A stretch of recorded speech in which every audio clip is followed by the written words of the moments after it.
This is Monkey World in Dorset, the largest ape and monkey rescue centre on the planet. Today on Monkey Life, orangutan Aris needs surgery. His knee injury is worse than expected.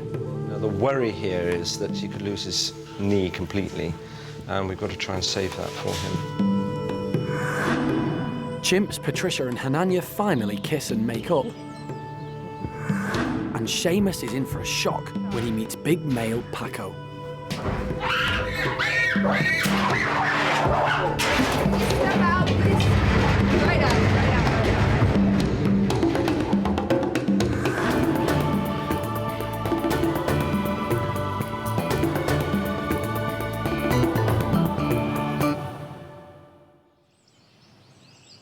It's early morning at the park. And down at the Bachelor pad, 8-year-old Sheamus has woken up in his new home for the first time. Yesterday, he left the Chimp nursery and moved in with the Bachelor boys. His meeting with old friend Turkish Charlie went well, so they were left together overnight. This morning, the pair are still at ease with each other, so animal manager Jeremy is keen to introduce Sheamus to the next Bachelor, 16-year-old Paco. Paco may look big and scary, but Jeremy knows all the Bachelors very well, and he's got a plan.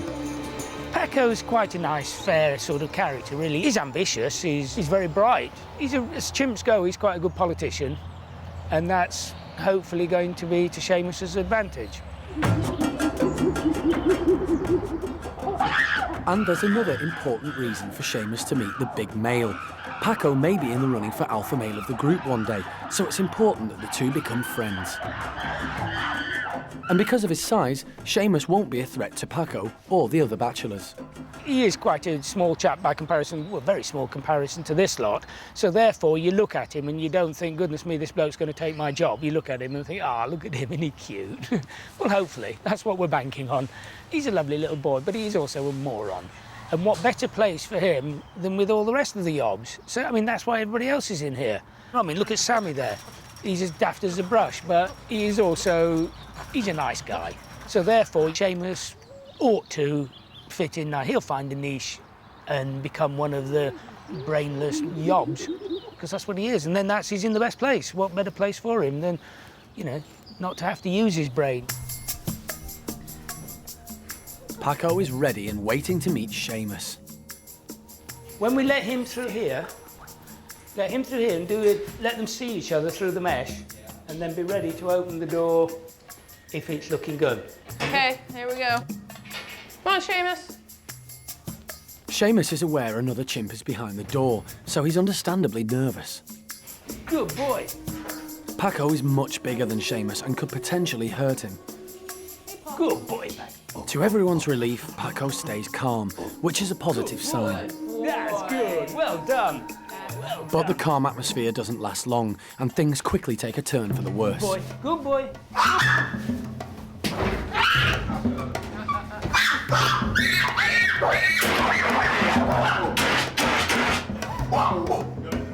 Yeah, let's just see what happens now. See if they calm.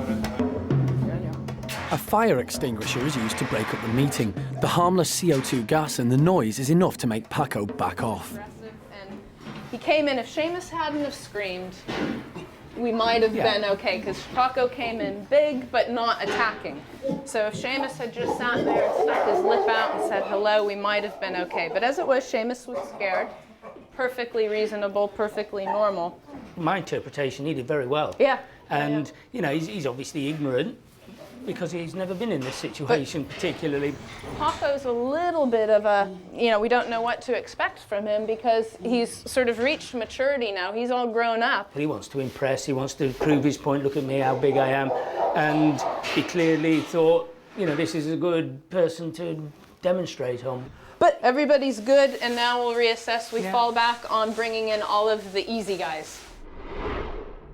And later, Sheamus meets the first of the easy guys, Spanish Charlie. But his experience with Paco has made him nervous. Because right now he's scared of everything. A door opens and he's like, oh my God, what's going to happen there? And it looks like even the easy guys are difficult. Right out, right out, right out, right out. And orangutan Aris needs urgent surgery. He has a serious bite wound on his knee. It's not until it gets really bad that you see the symptoms, and then, obviously you don't have much of an insight into the inside of his knee.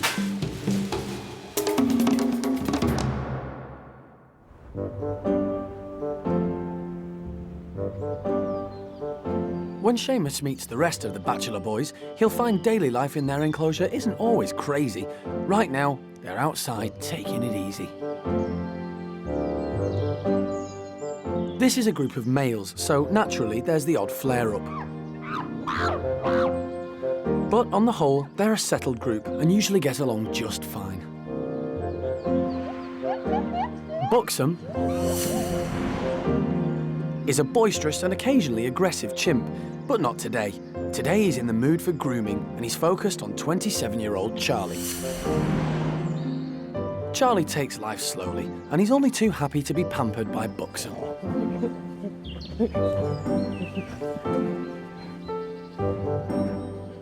But Buxom's on a grooming mission and he's moving on to Jimmy. Jimmy's new to the Bachelor group, but he's settled in well and he's popular with the whole troupe.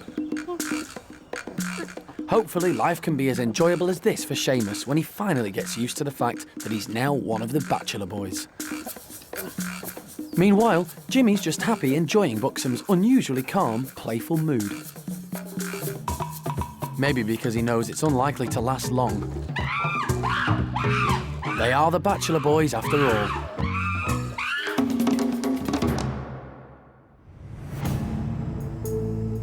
Over with the orangutans, there's concern for 4-year-old Aris. Yesterday, the primate care staff noticed a bite wound to his knee. Today, it hasn't improved, and vet Mike Nathan thinks he needs surgery.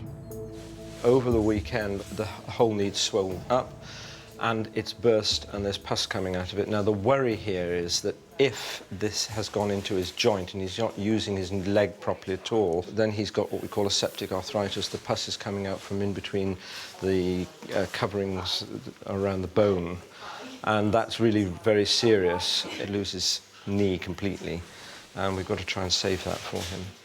So let's keep fingers crossed.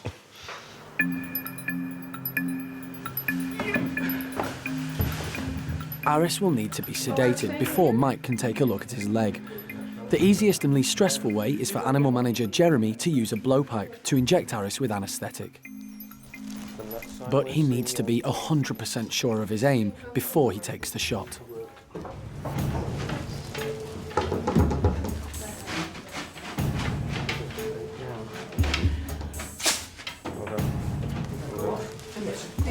Well done, well done.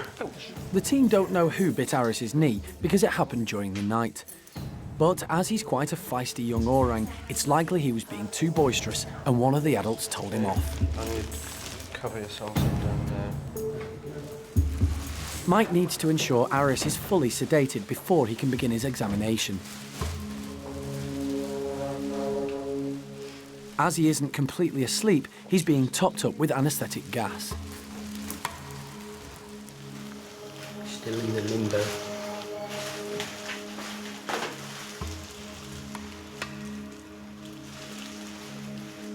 Mike's first job is to shave the hair around the wound. This will allow him to get a proper look at the infected area. Now that he's able to be examined properly, where he's been sucking this, you can see, as we look at, see the fluid coming out, that almost certainly is coming out from the knee joint. But that means that this potentially is the infection is coming from inside the joint cavity. And just cleaning this up, I'm going to bandage the whole leg to carry him through to X-ray. Mike's almost certain that Aris does have septic arthritis, an infection inside the knee joint. If they don't operate now, he could lose his leg. The primate care staff have close bonds with all the animals. When they're ill, it's a worrying time.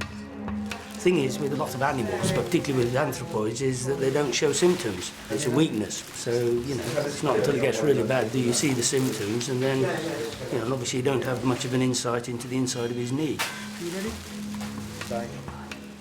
It's important that Mike takes X-rays. He needs to be sure there isn't a break or fracture to Aris's leg bone or knee joints.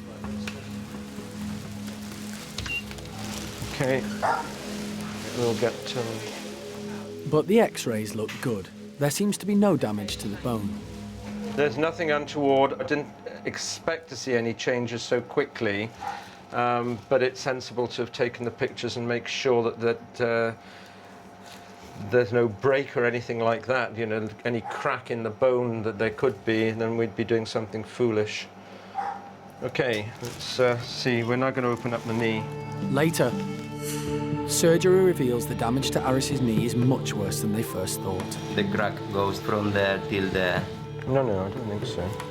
God, I hope not. And Chimp Patricia finally makes friends with alpha male Hananya.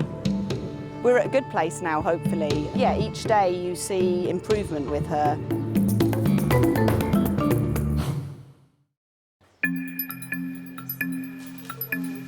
Okay. At Monkey World's local vet surgery, Mike Nathan is ready to operate on orangutan Aris following a bite wound to his knee. On the operating table, Mike has bandaged Aris's leg, leaving just the wound area uncovered. This will prevent the infection spreading. Can you hear? It's not the infection outside the joint that you're worried about, it's the infection inside the joint. With the area shaved, it's clear to see that Aris did get bitten by one of the other orangs. Right, let's see where this goes if we can. Right, I'm going to incise down the side here. Mike needs to make an incision to the side of Aris's knee so that he can clean out the infected area. I know I'm right in terms of what's come in and out of this, which is joint fluid. And I've now got to flush this out, and then we suture it back together again. Right, you ready? The area will be flushed out with saline solution, which is salt water. This will hopefully clean out all the infected pus and joint fluid. Thank you. As a precaution, Mike's called in his veterinary partner, Dr. Cesar Sastre, who has more experience in bone joints. I just want your opinion. But Cesar immediately spots a serious problem not picked up by the x-ray. All right. Is it split? No, I don't think so. God, I hope not. No. Hang on, I haven't seen that. You may be right. There's always that There's a line in there. a line across How there. old is this? Oh, this is a baby, no? Yeah, I'm not going to do. Okay. There's a little crack, isn't there? Yeah, You're it quite is. right. Despite the x-rays appearing normal, Cesar has found a crack in Aris's Yeah, bone. right there. Ah, the crack goes there, from there till there. Too widely. But that- Does this mean the injury is more serious than Mike first thought? And Alison is surprised by Spanish Charlie's reaction when he meets Sheamus.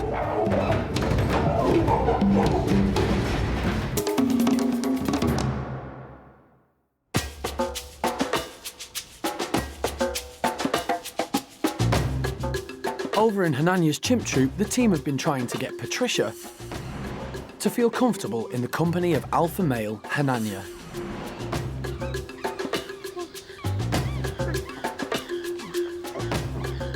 Making friends is a very important part of chimp life, but Patricia and Hananya just didn't get along, so they had to be separated. But they've been gradually reintroduced over the past 2 months. And now it looks like their relationship has finally turned a corner. Patricia's wary, but she is letting Hananya get close to her. This is a very big step in the right direction. She does really like Hananya and she wants to be near him, but she was always quite anxious in his company and not quite sure how to respond to him and what was the best way to really build the relationship between herself and Hananya. Although she recognised that he was the leader, she wasn't sure the best way to approach him, and so she wanted to build a relationship with him, but she couldn't get over the anxiety of, I suppose, how much bigger he was in comparison to her. She was always very aware of where he was, and she took all the displays very personally. Rather than just getting out of the way, she would scream in anxiety, and that would then unfortunately draw attention to herself, which was the last thing that she wanted to do. The park never gave up on Hana and Patricia, and it's starting to pay off. All Hana ever wanted was for Patricia to show him a little respect as her leader. And by presenting her rump to him, she's doing exactly that. In turn, Hana puts his finger in Patricia's mouth, which shows he trusts her not to bite him. And offering her face like this is a sign of ultimate trust. Patricia and Hana are finally getting along. And now she's allowing him to get close and showing him respect, he should stop harassing her. We're at a good place now, hopefully. There's been very few incidences between Hana and Patricia, and we've seen a lot of very subtle but very important improvements in Patricia's behaviour. She really seems to be starting to get an understanding of the hierarchy of the group and how it works, and really her place within that hierarchy. She's much more relaxed in Hana's company. She doesn't respond to him in the same way. The screaming has definitely reduced. She presents to him now. She's even been seen grooming him and him grooming her. But yeah, each day you see improvement with her. It's taken 3 years to get to this point, but it's proof that patience and persistence works. Hopefully, Patricia will now fully settle into chimp life and find her place within the group.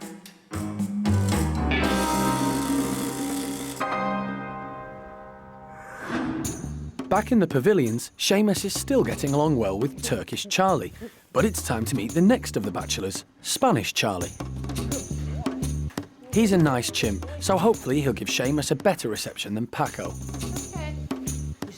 But Turkish Charlie has become protective of Sheamus, and he immediately lets Spanish Charlie know it. This sends Spanish Charlie off into a display, and he takes it out on Turkish Charlie.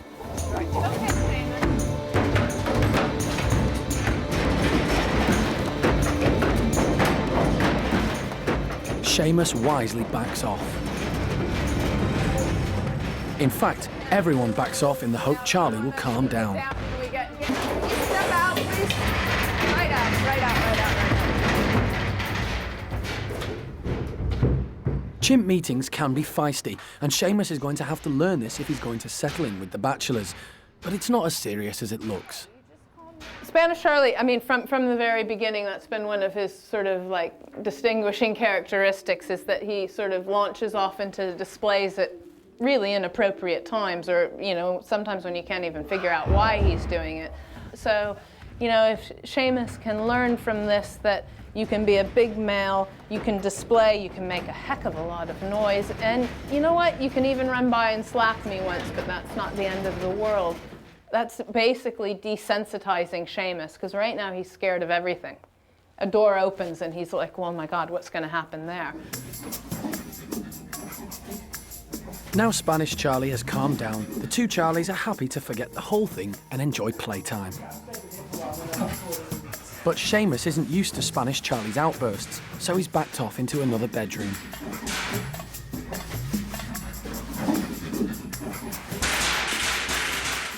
Curiosity has got the better of Spanish Charlie. If Sheamus won't go to him, he'll go to Sheamus.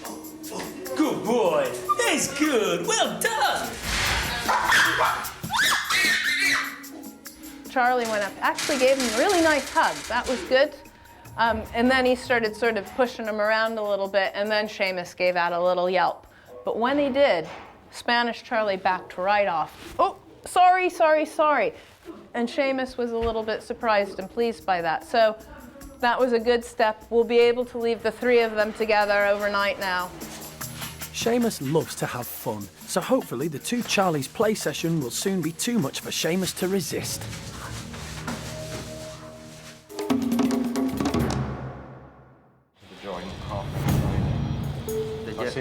Back with orangutan Aris, vets Mike Nathan and Cesar Sastre have found a cracked bone whilst treating an infected bite wound. What about now? The crack goes there, from there till there, and But finishes he's a young in there. animal. As long as we can control the infection, all that will heal. Luckily for Aris, this fracture shouldn't cause any permanent damage. With the wound thoroughly cleaned, the operation is almost over. We're going to close the joint up now, and as we close it, we're going to put this collagen sponge in here. the sponge has been soaked in antibiotics. And it'll give a slow release of antibiotic in the joint without getting very, very high levels of antibiotic around the rest of this little youngster's body. And that's quite important because potentially the drug is a little bit toxic, but it's the best drug to use for a potential septic arthritis. It's part of the longest ligament. Yeah. At this point, a human patient would have a special tube inserted so the wound could be regularly drained and flushed out. Aris can't have a tube because he wouldn't tolerate it, so Mike needs to be as sure as he can that he's flushed out all the infection. Right, we've just closed it all up, and that will hopefully make Aris feel a lot better. The sponge should last several weeks. It'll eventually break down and disappear. Yeah. Right, that's it. That knee's going to swell up. It's going to be painful. We've given him some local anaesthetic there, and then we hope that's it. He'll always have arthritis in that knee, but they're incredible. They can grip with everything. He's quite a powerful animal. Mike is happy that the operation has gone well. Aris will now be taken back to the park to recover, and he'll receive lots of TLC from the primate care staff. Next time, it's a Monkey Life special in Chile, South America. The team have joined forces with the military to fly 88 capuchin monkeys to Monkey World. It'll be the park's most challenging rescue ever. It's never been done before, nothing like it has been done. The whole mission that we've taken on is really nobody in their right mind would take it on. And for the 4 capuchins already living at the park, their lives will never be the same again.